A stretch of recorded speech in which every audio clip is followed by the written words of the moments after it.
এই দেখুন কাঁচা আমের বার্মিজ আচার কিন্তু আমাদের একদম তৈরি হয়ে গেছে, আর এটা কিন্তু খেতে একদম অপূর্ব লাগে। এখন তো কাঁচা আম আছে, এরপর তো পাকা আম ঢুকেই যাবে। তা কাঁচা আম থাকতে থাকতে কিছুটা আমি আচার করে রাখি। আর আজকে যেই আচারটা আমরা করব সেই আচারটা কিন্তু একদম ভিন্ন স্বাদের। আজকে আমরা বানাবো হচ্ছে কাঁচা আমের বার্মিজ আচার। তো আমরা এই আচারটা কিভাবে বানাই আপনারা পুরো রান্নাটা প্রথম থেকে শেষ পর্যন্ত দেখতে থাকুন, আশা করি খুব ভালো লাগবে।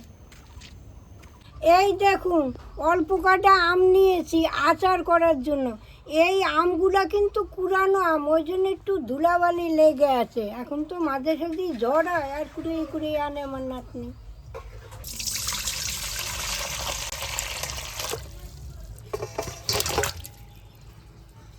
সবার প্রথমে আমগুলো একটু ভালো করে আগে ধুয়ে নিই, কেটে আর ধোবো না।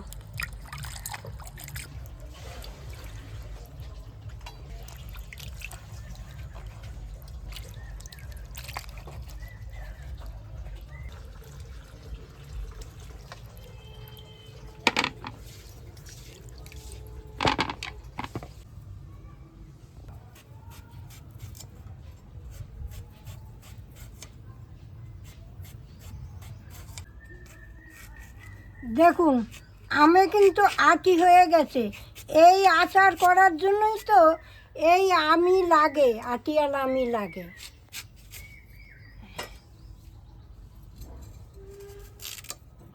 একটু মোটা আটি হলে এই আমের আচারটা খেতে খুব ভালো লাগে।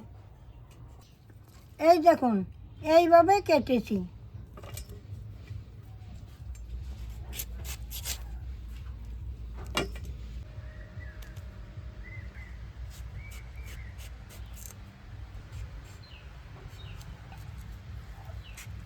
বাবা এটা তো আরো শক্ত হয়ে গেছে। দেখো হাত সাবধান।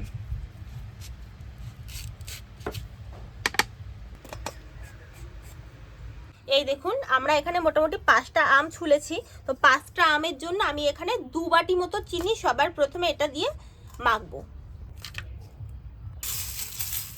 আমটা যেহেতু একটু টক তাই জন্য একটু কিন্তু মিষ্টিটা আমরা বেশিই দিচ্ছি, 2 বাটি মতো দিচ্ছি। 2 বাটি লাগবে না বলো ঠাকুমা, 1.5 বাটি মতো দিলাম। আমরা এখানে আমের পরিমাণ অনুযায়ী চিনি দিলাম 1.5 বাটি মতো। আপনারা যতটা পরিমাণে আম দেবেন সেই বুঝে আপনারা মিষ্টিটা দেবেন। আর এর সাথে সাথে আমি এখানে দেখুন ভিনিগার নিয়েছি 2 চামচ মতো, বড় চামচের। এই ভিনিগারটা আমি এখানে দিয়ে দিচ্ছি। এখন এই চিনি দিয়ে আম দিয়ে আর ভিনিগারটা একসাথে একটু মেখে নিই।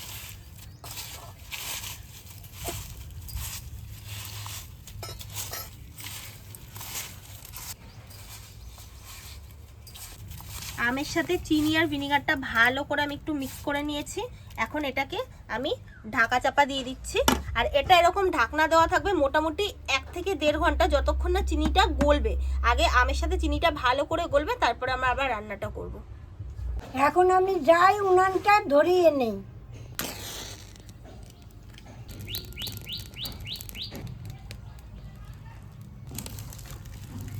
ওদিকে ঠাকুমা উনুনটা ধরাচ্ছে, আর এদিকে কিন্তু আমাদের 1 ঘন্টাও হয়ে গেছে। তো আপনাদেরকে দেখাই এখন আমগুলো কি অবস্থায় আছে।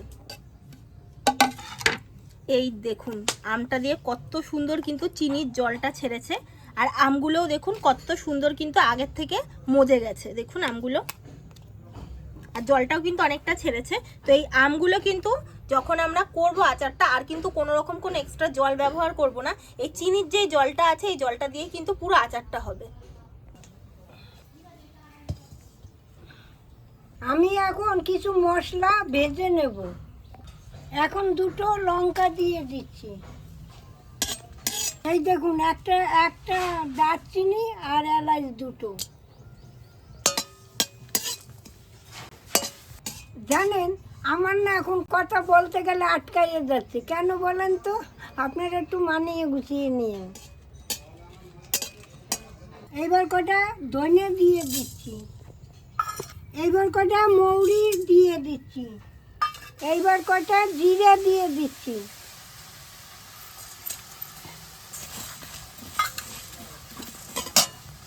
একটু হালকা ভেজে নিচ্ছি। এখন আমি কালো জিরেটা দিয়ে দিচ্ছি। এইবার কালো জিরেটা দিয়ে দিচ্ছি। এই দেখুন মশলাটা হয়ে গেছে, এখন আমি নামিয়ে নিচ্ছি।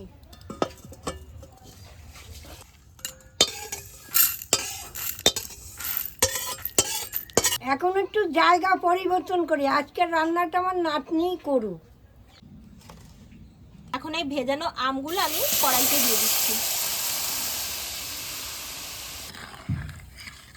এখন এই চিনির জলেই একটু আমি এটাকে সেদ্ধ করে নেব। আর এটা জাল দেওয়ার সময় দেখুন আমি কিন্তু উনুনের আঁচটা একদম সামান্য রেখেছি, মানে আঁচটা কিন্তু একদমই কম হবে। এই ভাজা মশলাটা আমি বেটে নিচ্ছি।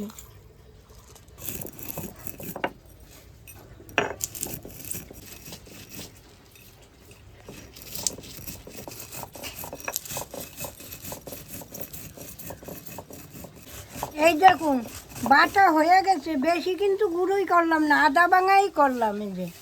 এই দেখুন এটা আদা ভাঙাই করতে হয়।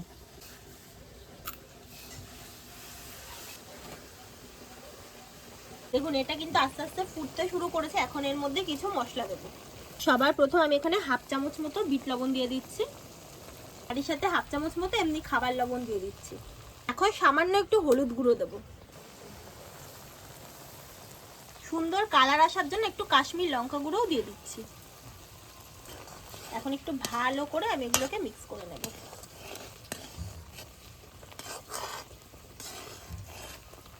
মশলাটা দেওয়ার পরেও কিন্তু এটাকে আরো একটু সেদ্ধ করতে হবে, যতক্ষণ না আমটা একদম প্রপার ভালোভাবে সেদ্ধ হবে।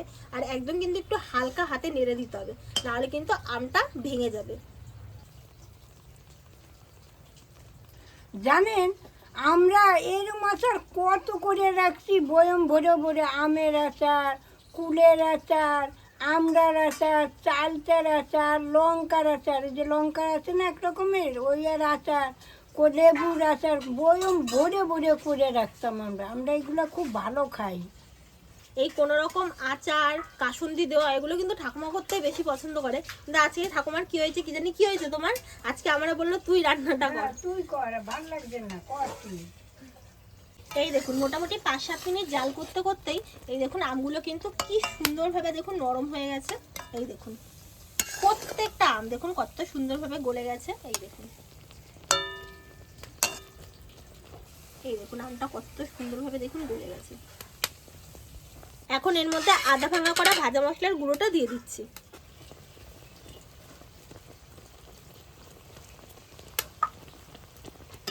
আবার একটু হালকা হাতে নেড়ে নিচ্ছি। কাঁচা আমের বার্মিজ আচার কিন্তু আমার একদম রেডি হয়ে গেছে। এখন আমি এটা নামিয়ে নেব। আচারটা ঠান্ডা করে নিচ্ছি, এখন আমি তুলে নিচ্ছি।